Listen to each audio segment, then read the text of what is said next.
Estamos ya junto a Karina Álvarez para presentar una nueva edición de Señora Justicia, donde vamos a conocer cómo una seguidilla de errores del Poder Judicial permitieron que un sujeto que tenía una condena por delitos sexuales cumpliera su pena en libertad y en ese mismo periodo continuara su carrera de abusos y violaciones.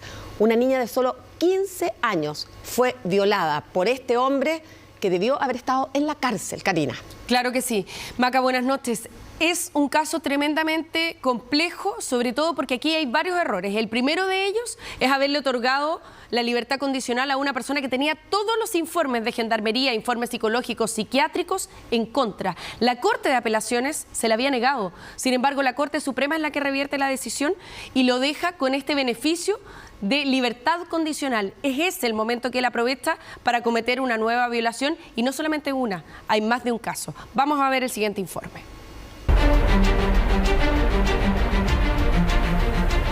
Señora Justicia, usted en el año 2019 dejó libre a Eduardo Rodríguez, cuando él todavía tenía que cumplir 2 años de condena. Ese fue el peor error que pudieron cometer los jueces. Él salió en libertad y en ese periodo violó a mi hija y a 2 jóvenes más. Paulina, cuéntanos qué pasó. Bueno, esto pasó el 30 de noviembre del año 2019, 2 de la tarde. Las niñas estaban en el Parque Tres Poniente, se preparaban para ensayar K-pop. Un tipo desconocido hasta esa fecha aborda a nuestras hijas con pistola, les roba todo, celular, mochila, parlante, plata. Y después ya el panorama cambia abruptamente. ¿Se pone más violento? Más violento y comienzan las aberraciones sexuales. Bueno, yo ese día le dije a mi hija que no fuera. Creo que le insistí 2 horas que no fuera, que enseñaran acá en la casa. Pero yo me quedé con la sensación de que algo estaba mal. ¿Qué pasaba mientras tanto allá en el parque? Este desconocido las intimida con un arma de fuego. Ahí viola a una de las niñas en la calle, en un pasaje cercano al pasaje de nosotros, donde nosotros vivimos. Y después las lleva alrededor de unas 30-40 cuadras. ¿Hasta llegar a dónde? Hasta llegar al templo de Maipú, in situ, dentro del templo de Maipú. Me imagino que a vista y paciencia de todo el mundo no estaba, ¿no? El templo de Maipú tenía 2 casas abandonadas, con todo lo que tiene una casa. O sea, equipadas. Equipadas, sí. Y él las hace ingresar por la puerta y ahí empieza un tema de ruleta rusa. A quien viola primero.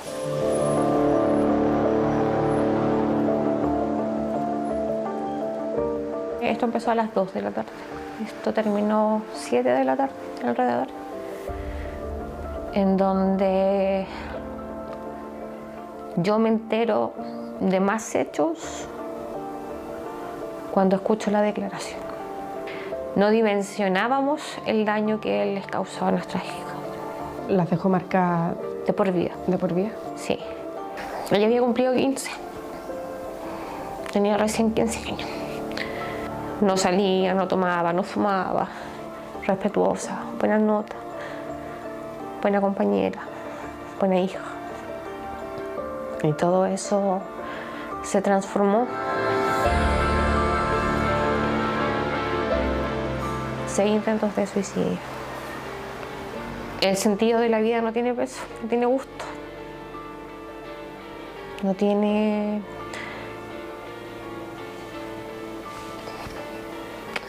esa alegría. Mi hija ya perdió la alegría. Ya no es ella. Y en este camino, ¿cómo ha actuado la justicia? Pésimo. Yo creo que en este país no hay justicia. Nosotros tuvimos el primer fiscal, Eduardo Geria. Perdió todas las pruebas. ¿Cómo las perdió? En 5 de abril con Rinconada eran las únicas cámaras de control de tránsito que existían. Y era cosa de pedirlas. Yo no podía pedir las cámaras porque no me correspondía. No las pasan. No. Y duran 6 meses las grabaciones. Y él nunca las solicitó. Nunca. Tampoco pidió la triangulación de los teléfonos de las niñas o los pases escolares que él tenía. Él se había quedado con los pases escolares de ella. Con los pases escolares. Entonces tú lo metes por sistema y sale todo el recorrido de las micros. Salen nuestras direcciones. O sea, el atacante, el violador, pudo haber obtenido la información de tu casa. Sí. ¿Protección? Nunca. Nunca. La habré solicitado unas 30 veces. Nunca. ¿Y qué pasó con ustedes también cuando se enteraron del perfil de esta persona? Yo llegué a él, yo llegué a él porque yo hice un trabajo investigativo. ¿Sin ayuda de la policía? Sin ayuda de la policía. Teníamos un dibujo que había hecho mi hija. ¿Y qué empezaste a hacer con eso? Publiqué por Facebook, pero en concreto era buscar una aguja en un pajar. El 97% de los abusos sexuales acá en Chile son familiares y cercanos y solamente el 3% es un desconocido. Y nosotros estábamos en ese 3%. ¿Y cómo empiezas a dar con el perfil de él? Por la ley de transparencia. Ahí encontramos la sorpresa de que había una coincidencia genética. O sea, había una persona ingresada en el sistema, o sea, era una persona que ya tenía condenas. Sí, había sido condenada en el 2012. ¿A cuántos años de cárcel? A 6 años de cárcel, una pena bajísima, siendo que violó y amarró a una mujer. La violó toda la noche delante de su hijo de meses, en donde ella sí pedía ayuda, él amenazaba que iba a violar a su hijo.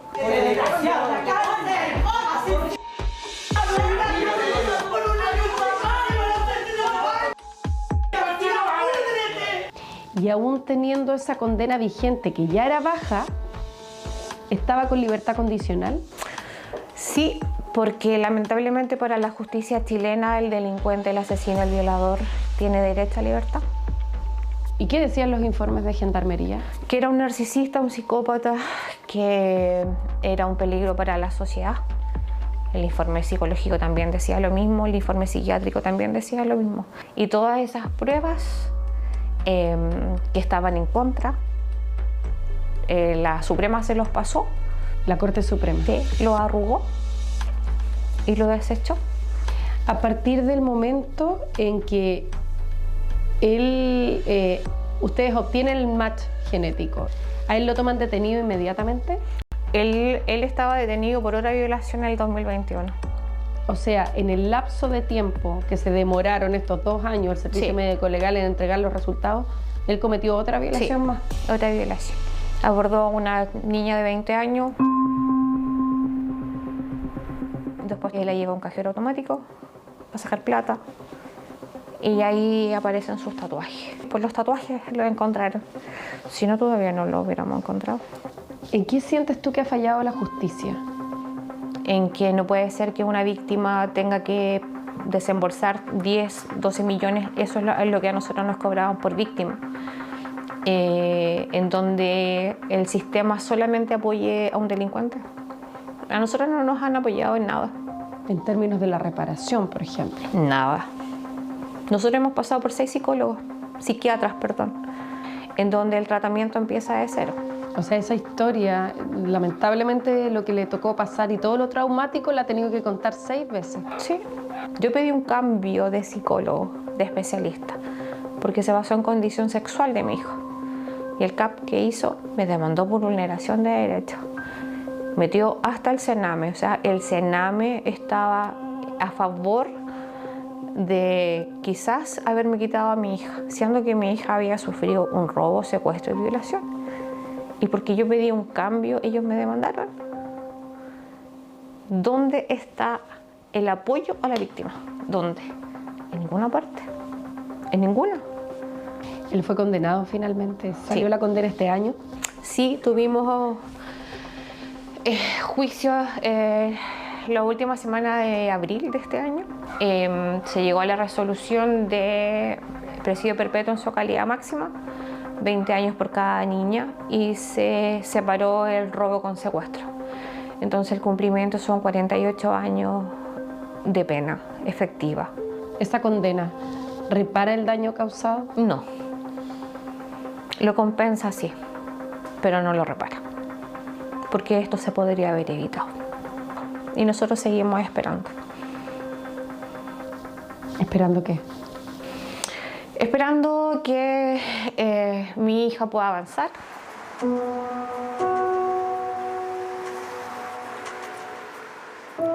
Que vuelva a sonreír. Que vuelva a ser mi hija. Que vuelva a ser mi negra. La que se tiraba en mi cama, la que tenía una talla, la que tenía un punto de vista. Quiero recuperar a mi hija.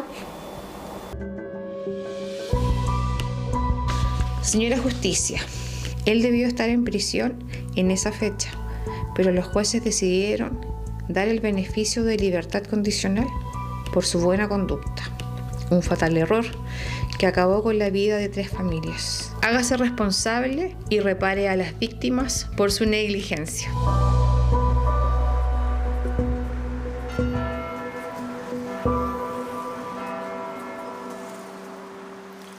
Karina, parte de lo más dramático de esta historia es que no solamente hay una niña que fue violada, una madre que tiene que hacer ella la investigación, sino que es este sentimiento de abandono de la justicia, de no verse representado, de no ver que hay diligencia por resolver su caso. Claro que sí. Ella dice que, por ejemplo, el primer fiscal que toma la causa incluso pierde pruebas que son fundamentales y las pruebas que se producen en una primera instancia. Por ejemplo, el registro de las cámaras de seguridad del lugar donde él traslada a las niñas, porque él no comete los abusos en el mismo lugar, sino que primero se acerca a ellas para robarles en el lugar donde ellas estaban ensayando K-pop. Era una coreografía, las niñas estaban en un recinto que estaba a continuación de una feria libre que se instala en ese lugar. Y por lo tanto es un recinto abierto, lleno de gente, que también llama la atención que en esta investigación no se haya recogido testimonios de personas que hayan estado en el lugar. También fue poco diligente la investigación en eso y la labor de la Fiscalía. Entonces, se demora tanto el fiscal en pedir el registro de las cámaras de seguridad cuando él traslada a las niñas para cometer los abusos y la violación en otro lugar, que es en el templo de Maipú. Él pasa por numerosos lugares que tienen cámaras, pero se demora tanto el fiscal que trascienden los 6 meses que se supone que tiene de vigencia los registros. Los registros duran 6 meses. Y aquí demoró tanto la investigación que después ya los registros de las cámaras no estaban vigentes. Desde eso hasta una serie de irregularidades más. ¿Y cómo se explica, Karina, que este sujeto haya estado en libertad? Y haya estado en libertad en 2 momentos en que debió haber estado en la cárcel.